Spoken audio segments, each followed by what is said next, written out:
Hello, everyone. Welcome and thank you for joining us for the first professional development webinar of the Winter 2020 series. My name is Awish Aslam, and I am the chair and central rep for the CSA Student Concern Subcommittee. I'd also like to introduce Emma Kay, who is our Eastern rep. Hi, everyone. And Nicole Millette, who is our Western rep, although Nicole is unfortunately unable to join us for today's webinar. We'd like to thank the Canadian Sociological Association for sponsoring this initiative and Sherry Fox, the Executive Director of the CSA, for the tremendous role she has played in planning and organizing this series. Thank you. Today's webinar is titled Writing a Successful Conference Abstract, Practical Tips to Getting Your Abstract Accepted. Our guest speaker, Dr. Kate Butler, is a child rights and protection advisor at Save the Children Canada. She has 15 years of experience as a researcher, human rights advocate, and educator. In her academic work, she looks at the rights and experiences of children in government care. Kate has taught sociology of childhood and youth at University of Victoria, Brock University, and Ryerson University. Thank you very much for joining us today, Kate. Before we begin, I would like to invite you to submit any questions you might have for Kate during her presentation or the formal Q&A section of the webinar. You can submit those questions by using the Q&A function, which you can find at the bottom of your screen. Your questions will be visible to all attendees and panelists, and you may also like questions to prioritize them for Kate. Now I will turn the webinar over to Kate. Thank you so much, Awish, for that warm welcome, and welcome everybody. I'm looking forward to being part of this webinar series, and I'm thrilled to have the first webinar of 2020 to engage with all of you on conference abstracts. So I thought that we might just kick things off by getting you to share your experiences. So my first question for you, and we're going to use the poll function, is have you ever submitted an abstract to an academic conference? So you can click no, yes once or twice, or yes several times. And secondly, if so, what is your success rate for having your abstract accepted? Never, some were accepted, most were accepted, and all were accepted.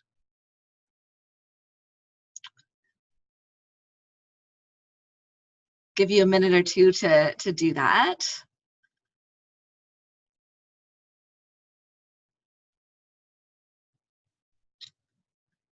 Okay, great. Thank you for participating. We'll see those results in a minute.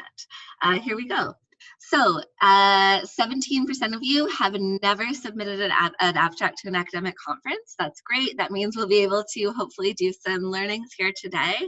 And then about 10 of you, so the other 83%, have submitted abstracts in the past, and that's wonderful too. We'll be able to hopefully hear from you a little bit and maybe engage on some of the common challenges you've found are. And again, you can use that chat function or the Q&A function.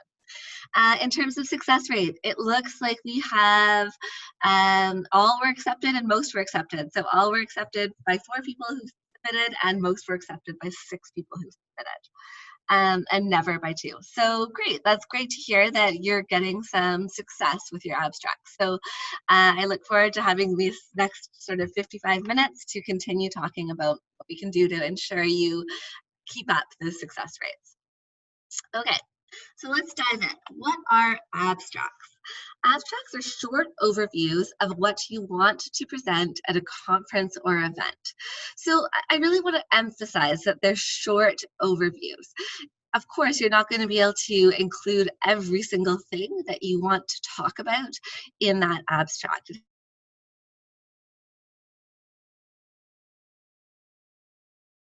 In the next hour, because I'll probably be saying that a few times.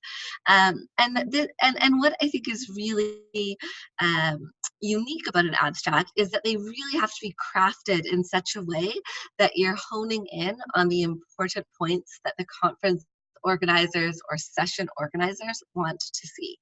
You don't want to just include sort of 6 sentences about your project. It has to be really clearly linked to what the theme is and to what it is that you're going to present. Second of all, let's go back to that theme of shortness. I have here that they are usually approximately 300 words. I believe that the CSA abstract is even shorter than that. I have a slide on that coming up, so we can go into a little bit more detail on what CSA is looking for, the Canadian Sociological Association, for Congress this year. But just a note that 300 words is pretty short. I mean, if you're wondering what that looks like, I mean, often that's about on Word, about a paragraph, a pretty short paragraph. So you really do have to be concise with what you're going to say. The third point I want to make is that it must be tailored to the conference and to the session. I was doing a bit of research before this presentation and as I was preparing my remarks, and I was looking at a lot of sort of online forums where grad students from a variety of disciplines asked questions about, what to put in an abstract and what their chances of success were and all those things. And I really, one thing that jumped out at me was that there was a lot of questions about this. Like, how do you make sure your abstract is tailored to the conference and to the session? And it is a little bit tricky, so we're going to spend a bit of time today talking about that in a bit more detail. And make sure that you're choosing an appropriate event or conference to pitch your abstract. So what I mean by this is we want to make sure that you're not taking your amazing, incredible paper on Durkheim and trying to present it at a conference that's about intersectional feminist theory. I mean, maybe there's a connection there and you're able to make it, but just be really careful in how you choose your event or conference that you are pitching your abstract at. A lot of the phrases you'll see if you look up how do you write an abstract, and I think this is really true in my experience as well, is that you want to make sure it's almost like an elevator pitch. You're saying in a few short sentences what it is that you've done, what it is you're going to do, and what you're going to talk about. So that's really essential. I'm not sure if some of you have done those 3-minute thesis competitions. I think they're 3-minute thesis competitions.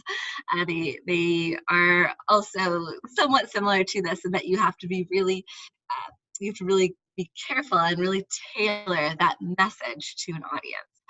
So that's just another comment about how do we think about narrowing down what we're going to say. Next slide, please. Okay, so that's sort of an overview of what we're going to want to include in our abstract. Or sorry, an overview of what an abstract is. What is it that we want to include? So first of all, you want to say the problem. So what do I mean by that? Well, you want to say what the issue is. So you might say, Indigenous children are overrepresented in the foster care system in Ontario. 7% of the children are Indigenous, and yet they represent over 50% of the children in care. Here we're laying out simply, and in that case in 2 sentences, what our problem is. The next point that you do is you're going to say sort of what your approach is to studying this problem. I have here your approach / method, which is a little bit messy. I know some of you are probably at the stage in your grad program where you are writing your thesis or you're writing your dissertation, and you might be saying to me or saying to the computer, hey, your approach and your methods are separate things. Like, your approach might take into some more of your theoretical considerations, and your methods and methodologies are separate, and that's totally right and true. But again, we have about 300 words, sometimes less. So we need to make sure we're really succinct. So just to go back to that previous example, I might say using an anti-racist, feminist approach, I use a qualitative methodology to explore this problem. And then I might discuss the methods that I'm using, whether it's focus groups, in-depth interviews, or whatever it is. So you do want to talk about that approach and that methods, but again, keeping it quite succinct. Next point, if you have data thus far, this is a great place to put it. Conferences and conference organizers, session organizers, they want to see what it is that you can present, what you know. So if you are at the stage of your thesis or dissertation where you have data, please do share. It's okay if it's preliminary data. It's okay if this is data that you're still analyzing. Let's say this is a qualitative project. We'll keep going with this example. I might say these focus groups and interviews have been conducted. Preliminary analysis illustrates that Indigenous children in foster care feel that they face systemic discrimination, personal discrimination, and also systemic gaps around education and health. So I can start to point out what my data is showing. What happens if you don't have data so far? This definitely occurs. I have certainly had this happen to me. I'm sure some of you have as well, because it sounds like a lot of you have presented at conferences or you've had abstracts accepted. This makes me think you're familiar with this when this happens, and that's okay. So you might have intermediate findings, things that you're going to share so far in your presentation. It's also okay if you're at the stage in your work where you think you have something interesting to share on, let's say, your theoretical approach, if you're doing something somewhat innovative, or even something on the methodology piece that's been difficult or challenging or interesting. That can be something that's worthwhile sharing if it's at an appropriate event, appropriate session. So I guess my comment here would just be, don't be afraid to write an abstract and to try to pitch a session if you don't have your final data sort of analysis done. It's okay to write these things and to pitch them at that sort of intermediate level. Next slide, please.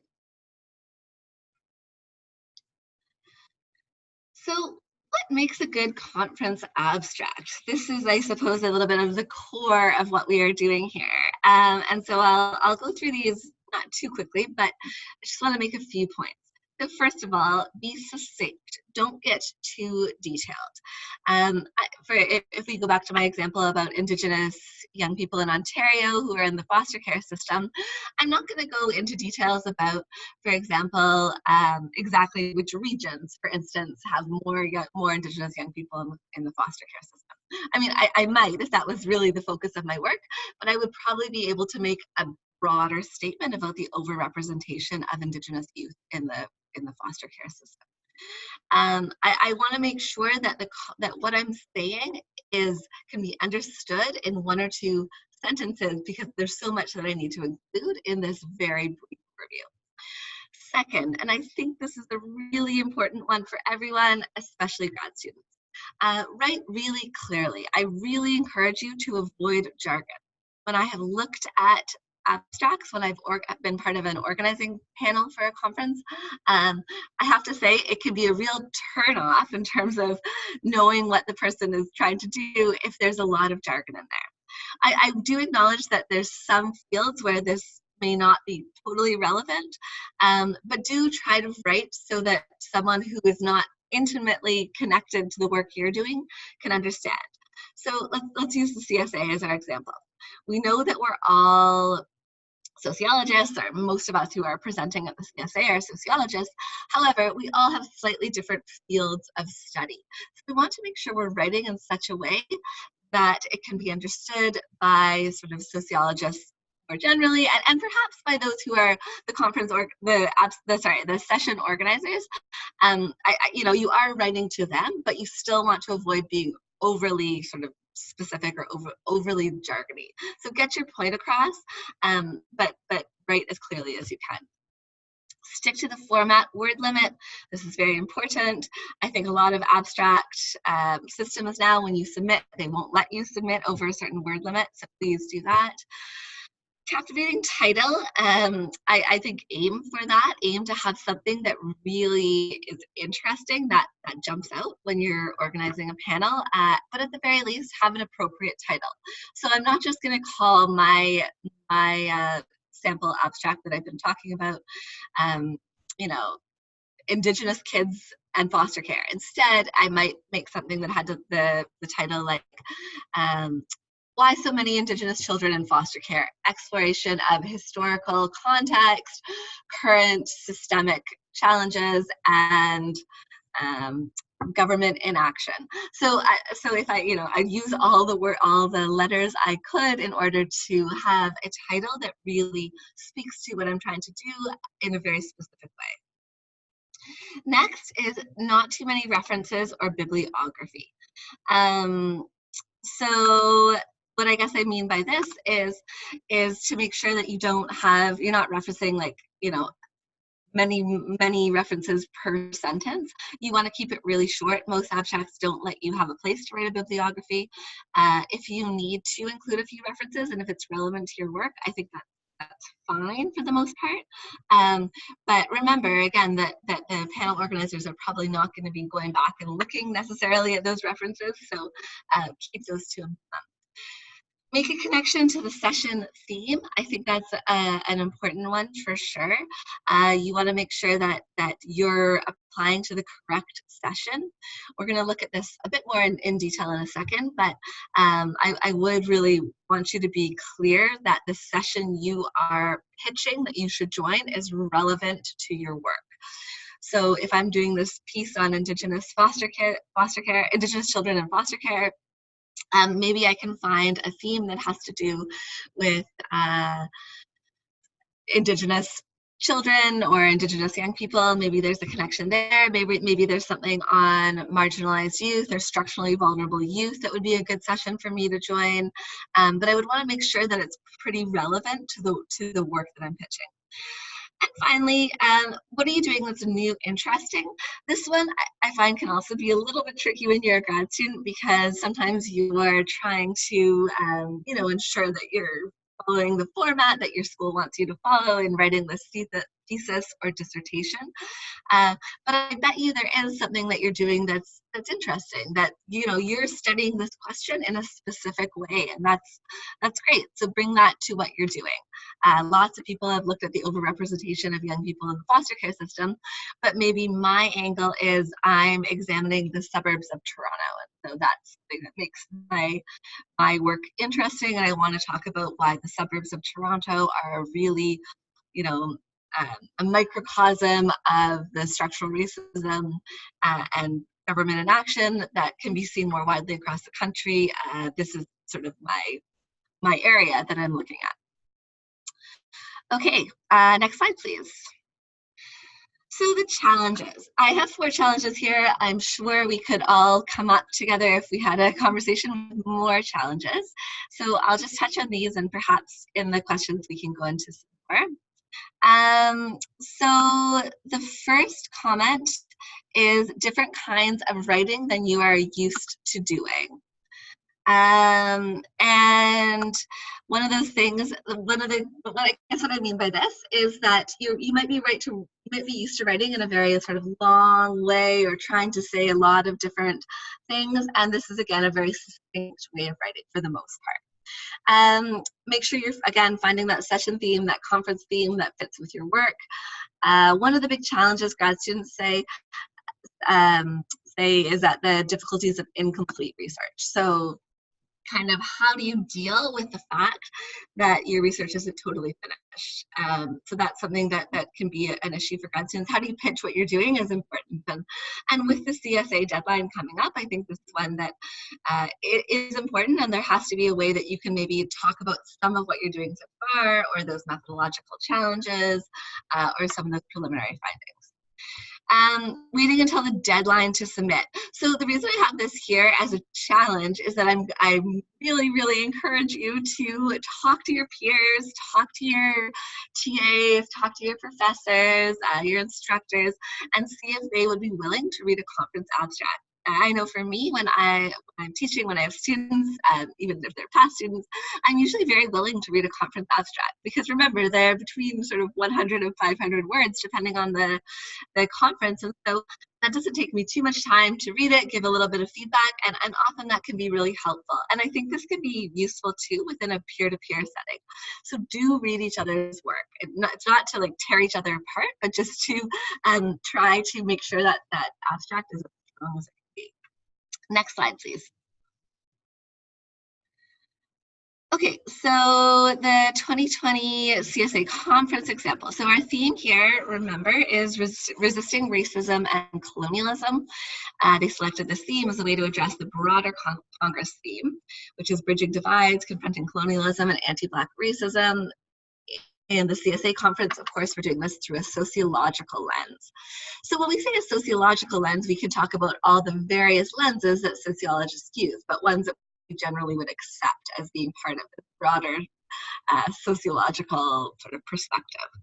Our theme focuses on resistance to the structural inequalities and violence against Black, Indigenous, and racialized peoples, examining social forces in the world around us while remaining self-reflective about our own disciplinary practices.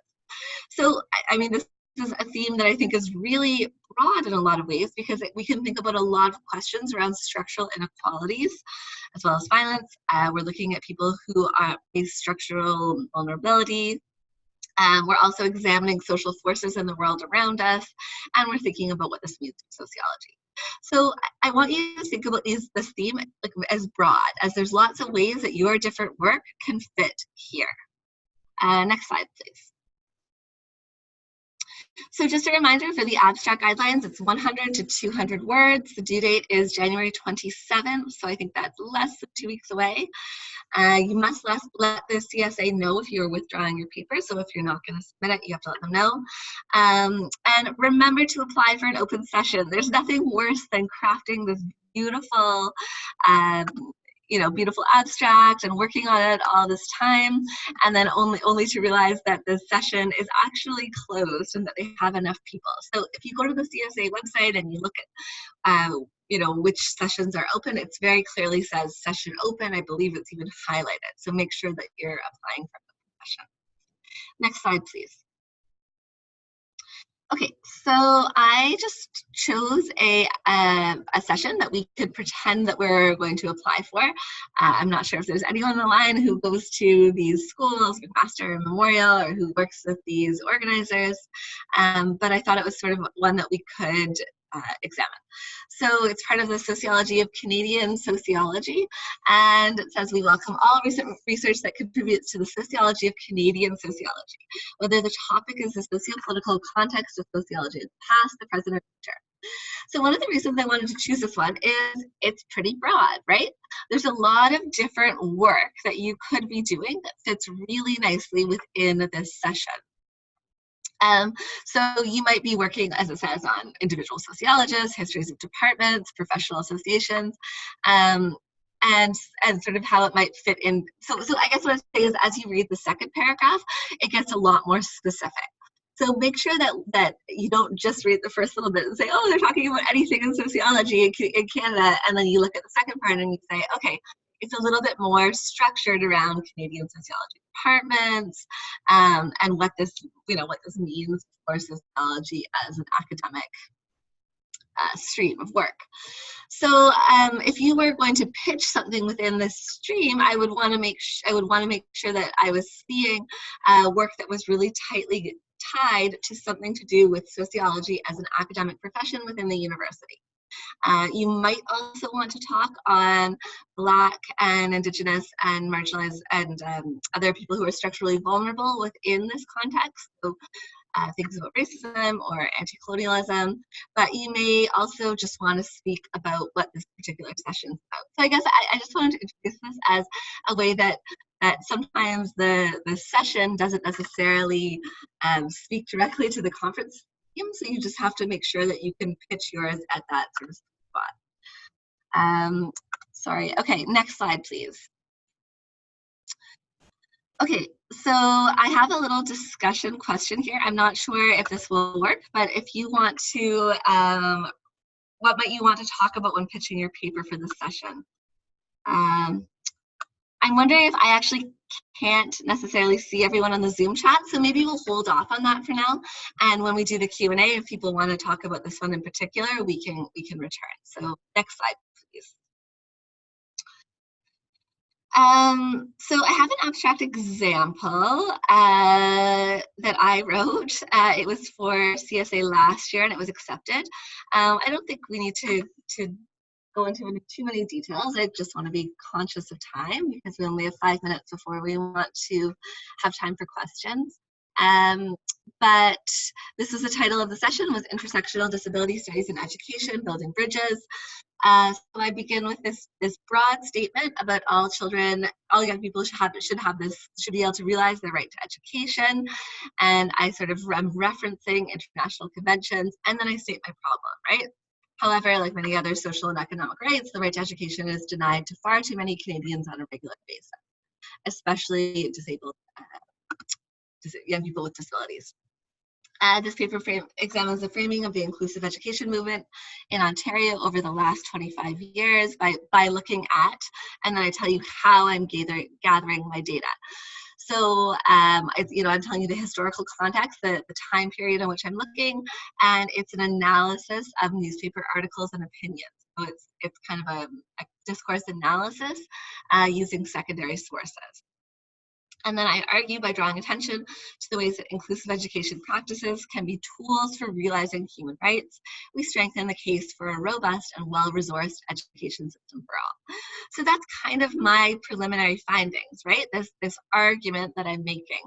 And so I haven't necessarily signposted that as my finding, but the fact that I end with this is what I'm arguing, and the session organizer knows that this is what I'm going to draw attention to. Okay, next slide, please. Okay, so important to remember, it is always a good thing to ask someone you trust to read it. I've said this before, but again, please do ask your friends, ask your peers, your people who are in your program, your profs, your instructors. And again, it's great if that person is in your field and knows what you're writing about. I'm sure we all have experiences of being in grad school when, your closest friend in your program could be working on something completely different than you. And it's still valuable to have them read it because they can catch some of the writing errors or challenges or some of the sort of more like big picture issues, but it's also great to have someone in your field who reads it and can really say to you, hey, I don't know if you need to include details in this way, or maybe, yeah, this is actually a good idea to throw a reference here. Secondly, be on time. Again, I've said this before, but conferences run on pretty tightly scheduled, on pretty tight schedules. So make sure that you submit when you need to submit. The third one is very important. Resist the tendency to pitch your whole thesis or dissertation. So just to give to the example I just gave, I did make a relatively general argument there. That wasn't a thesis or dissertation, that was just a paper. But I'm going to focus on certain things in this discussion. So I want to make sure they know exactly what I'm doing. In this particular paper, I would be looking at the newspaper articles and op-eds about this issue of inclusive education in Ontario. So it's not my whole thesis, it's one particular, or in this case, a whole paper. It's one part of this that I'm going to talk about.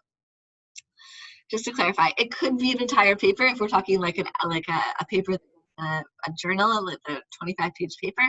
Certainly could be an abstract for that, but I mean, it's not your whole 400-page PhD dissertation. Finally, keywords. A lot of conferences ask you to include keywords. So if you're having a little bit of trouble with this, like what does that actually mean? Again, please do refer to the session overview. It often gives you a clue as to what those keywords are. So things like social inequality, residential schools might be one that was included, anti-Black racism.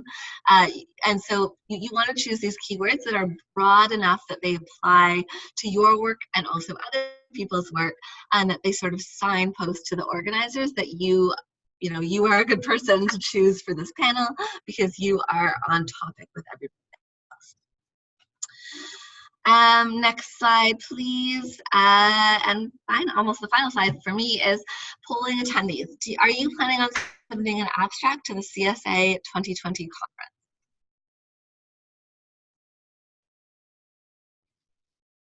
think it'll pop up in a minute, whether you are or you are not. Perhaps you already have, so yes, no, unsure. We'll give you a couple minutes to do that. You can be honest, it's okay if your answer is no. We know that there's lots of other conferences that might also be really relevant to your work, so just getting a sense of who is trying to do their CSA abstract. Oh, here we go. And the results are yes, 8 of you are, and 3 people are unsure. So that's great to see. So this is good timing because we're only 12 days away, so hopefully this is giving some ideas.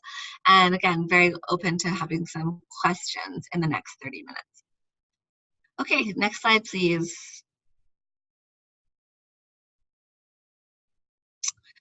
I have some resources here. I believe, as I wish said, she'll be sharing this around to those of you who are here. So you can click on these if you want to read a little bit more about how to write an abstract. These are actually not tailored for sociology. So just, you know, as budding sociologists, if you will, make sure you're, keeping in mind what you think it is in sociology that we need to do, this theoretical grounding, the methodology, that you're doing all those things when you are writing that abstract. Next slide, please. Okay, that's all. We're at the questions and answers part. Great. So thank you, Kate, for that excellent presentation and for walking us through those examples. So now for the Q&A period, I'll be reading out some of the questions we received in the through the Q&A function. And then we have also received some questions in advance that I'll be posing to you. So our first question is, when you say preliminary analysis in the section on what to include for data thus far, would that include data from a literature review? Good question. I think yes. Sorry to be a little bit hesitant, but yeah, I think if you've done a really strong literature review, you've looked at, so I'm going to go back to my Indigenous young people in the foster care system example. Let's say I've looked at all the literature, and one of the things I'm really noticing is that there's a gap in academic papers that actually have done some kind of interaction with young people themselves, like sort of this, I don't know, qualitative data collection or this participatory approach. That would definitely be something that I think you could write an interesting paper on and a great abstract about, right? So in that case, your focus isn't so much just the fact that there's a high number of Indigenous young people in care, but your abstract becomes being about this gap in the literature. And I think this could be true for sort of more theoretical papers as well. Let's say you're finding that you're looking at the social framing literature and you're finding that there's not much of an emphasis on how Black and African Canadian communities are portrayed in the framing literature. For example, maybe that is a gap in the literature that you've identified. I don't think you're necessarily going to want to write an abstract that's just sort of a summary of a lit review, but I definitely think there could be some preliminary findings there. And my last sort of point about that would just be maybe to be careful in how you're framing it. It might be a finding, and I don't know this questionnaires work well enough to know, but it also might be you're framing it as, in the literature review, one of the things that has emerged is, so it's kind of, it's almost more, it is a finding, but it's also this gap you've identified. Great, thank you. Okay, and so for our next question, so this is one of the questions we received in advance. How is a conference abstract different from a dissertation abstract? Yeah, thank you. I did look at that question in advance. So, the short answer is there's a lot of similarities. For me, I know when I wrote my dissertation abstract, it was about 3 times as long, or maybe 2 times as long as a conference abstract. So I just would want to make sure that if you are submitting your dissertation abstract, shorten it and perhaps focus on 1 or 2 different aspects of that dissertation that you're going to use. So if this is like a really polished piece of writing you've done, you're proud of it, you want to submit it, that's fine, but maybe shorten it a little bit and zero in on what you're going to be focusing on in your presentation. So it's certainly not, it's not an opposite to it, or it's not useful, but just be careful about what you're going to use there. Next question. Okay, so we actually have a few questions that are specific to the CSA. Okay, great. I don't necessarily know that that you might want to answer these, but I'll post some of those. Oh, here we go. Sherry's on it. So someone asked, I'm having a hard time finding the conference sessions. This is my first time going to CSA. Hi, Wish. It's Sheriff Fox. Didn't intend to speak today. However, I can weigh in on that. I've gone to the CSA website under the call for abstracts, and as you'll see, if you scroll down, we have a list of conference sessions by in a PDF, which Kate referred to, where the sessions open for abstract submissions are highlighted. You can also you could also access instructions, so you can determine how to use our online abstract submission system effectively. You can also view the sessions online, and there we have it broken down if you are interested in a specific research cluster. We have several, we have 35 to help you narrow down your choices. Or you can also search by keyword. So use a search again, you'd have to go back to the home page. So there's many ways to determine which sessions to apply to. Kate can likely better address the question on how to narrow it down. Kate? Yeah, no, that's thank you for that, Sherry. I'm glad you showed that, and I really would encourage the person to make sure that they did look through all of them. It's a long PDF document, which is great, but there's a lot of different sessions. So one easy way you could do it is you can like Control F, so find whatever computer you have, try to use the find function and search for a word. So like, just to give an example, when I was last year when I was pitching my paper on disability, I wrote, I think, inclusive education. So I searched inclusive education. Did any of the sessions have that phrase? And sure enough, they did. There was, I think, maybe just one session had that phrase, but right away I would know I was going to zero in on that inclusive education session, right? Because that's super relevant to my work. Let's say it hadn't been there.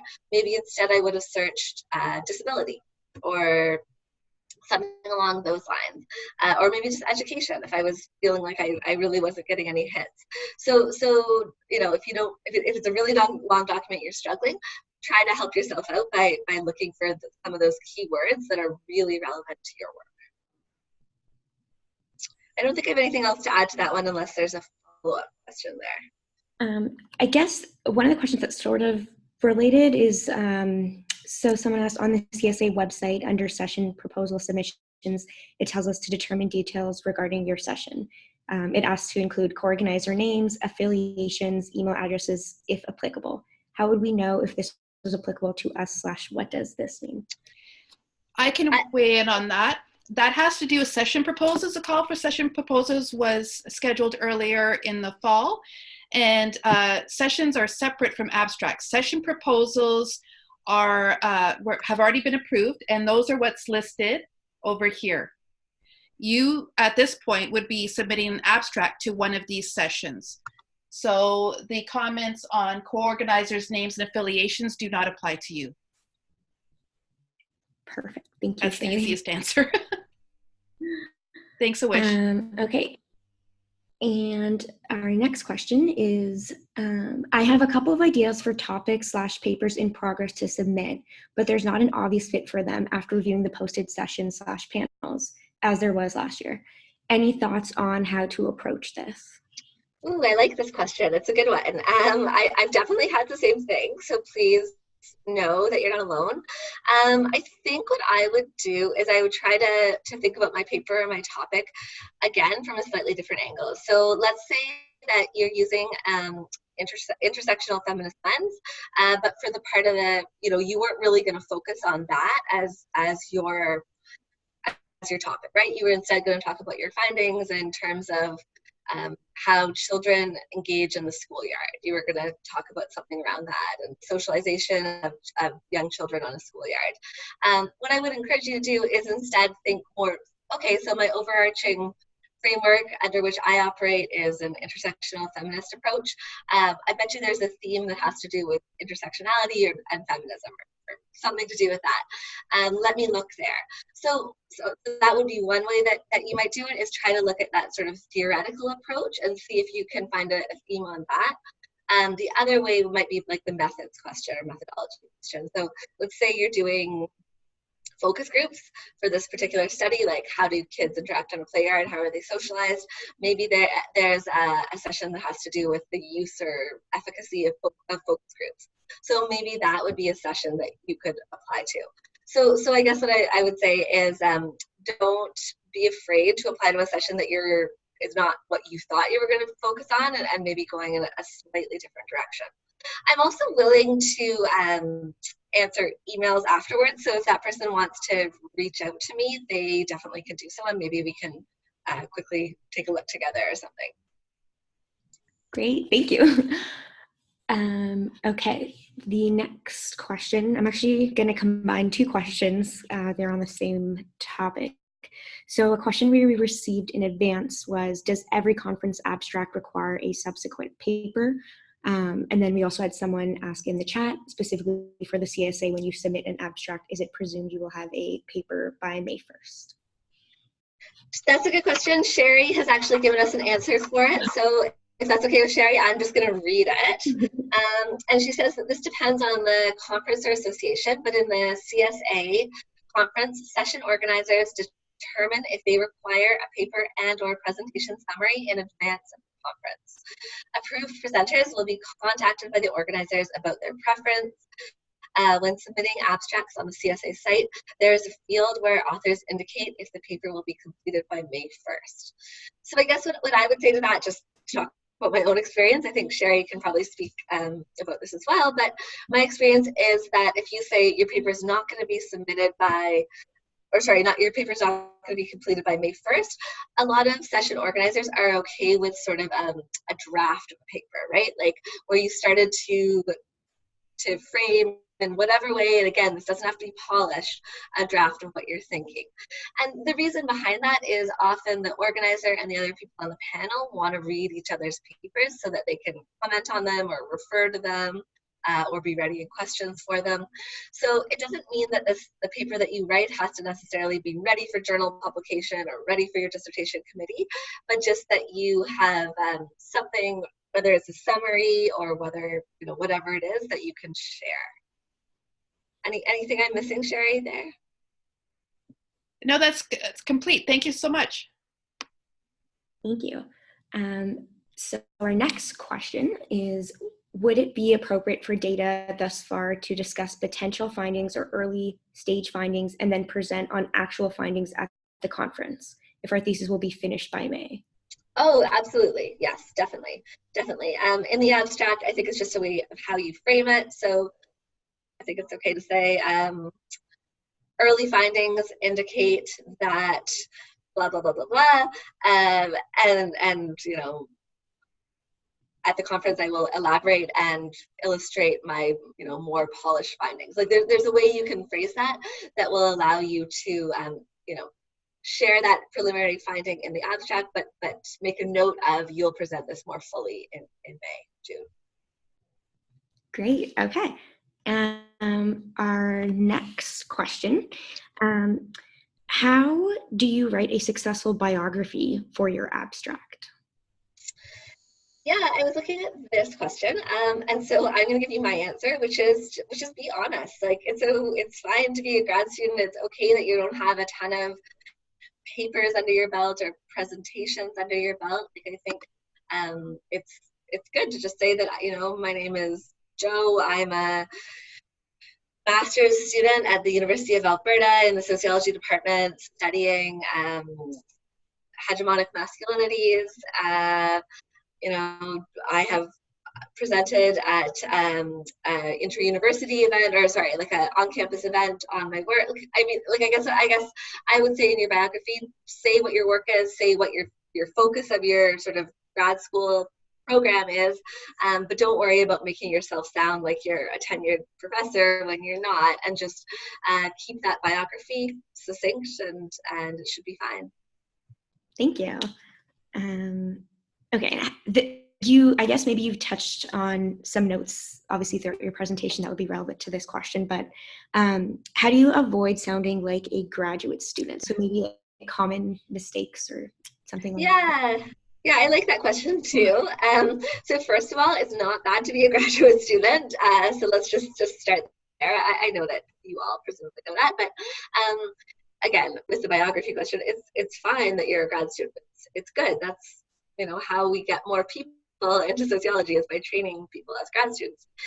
But I think for me, it goes back to some of those tips we said earlier. So do avoid being overly jargony. So do avoid just, as if you're just talking to someone else who's equally super, super in depth in one particular field. Try to be a bit broader.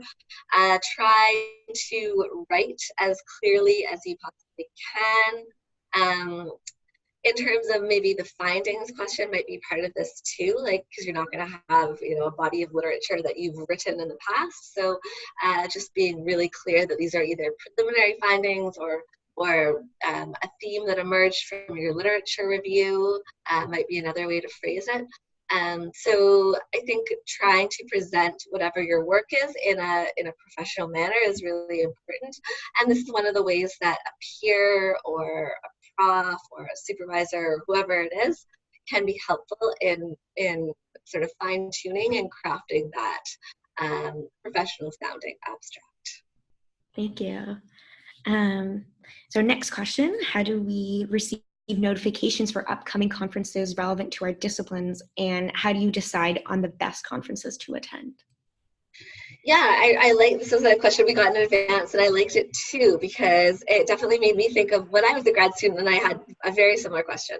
So a few ideas is join a listserv. Make sure that you're on the listserv for your association, but also potentially for associations that you might be tangentially interested in. So for example, there's, I think, I'm not exactly sure the name, but the Canadian Socialist Association, Social Studies Association.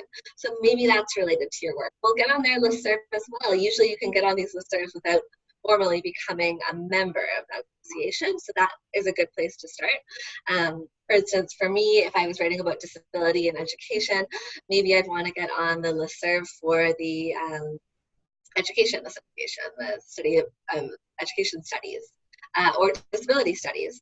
I also think asking your supervisor, your professors about upcoming conferences in your discipline, if you work with them quite closely, is a really good way to do it. Sometimes you just Google stuff, right? Like what's the upcoming conference on foster care, and you'll find something interesting that comes up.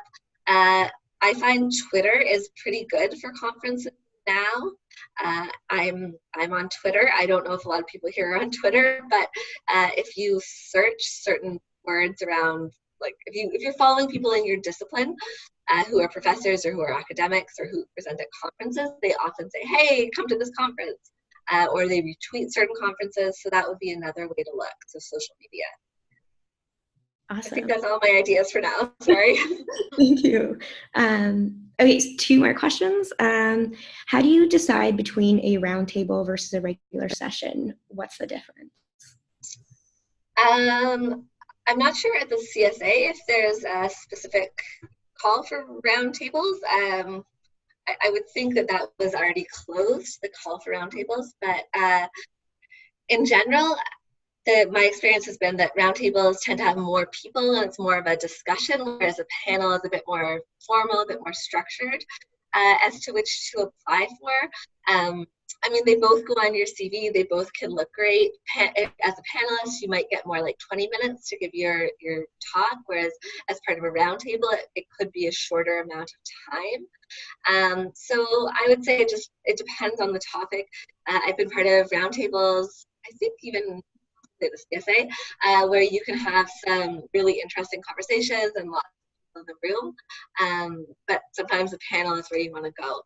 I guess I would say if you have the opportunity and you're feeling a little bit nervous, well, then maybe a roundtable is a great way to do it because it's perhaps less of a formal presentation, and having more people there could bring forward an interesting dialogue, but not to scare you off if you are wanting to do that panel presentation. Thanks. Okay. And so then the last question is there a common breakdown that you follow when writing an abstract? So in terms of how much literature, how much findings, how much methods, like how much space you spend on each of those? Yeah, that's a good question. In my head, I usually think to myself that I have, at most 6 sentences that I can use, like 6 or 7 sentences, sometimes less. So I always open with a general statement that is about that problem. So about this, inability of young people to realize that right to education, or even a more general statement about young people having that right to education, then listing the problem, how I study it, and then finally my findings. So that's for me how I do it, and it could be a good way to do it. I would definitely look at some other conference abstracts from your discipline before you sort of commit to something. I would say your methods, unless that's a really big focus, is probably going to be pretty short, like at most a sentence or 2. Same with your theoretical approach. You're going to want to make sure that you take up most of that time describing the problem, what you're studying or how you're studying it, and then your preliminary findings. So that's what you want to focus on, and a little bit on sort of what makes your approach unique. Perfect. Thank you. I just want to ask, did you want to go back to that discussion question? No, I think that's good. I think this has been a good discussion. Great. Okay. Thank you so much for an excellent presentation and for walking us through those examples. So yeah, I guess just to wrap it up, a recording of the webinar will be posted online on the Students at CSA page, along with the responses to any questions that we didn't have time to address here. And you can also fill out the feedback survey that we're going to be sending out to you. We'd really appreciate that. So yeah, thank you all for joining us, and we'll see you next time. Thanks, everyone.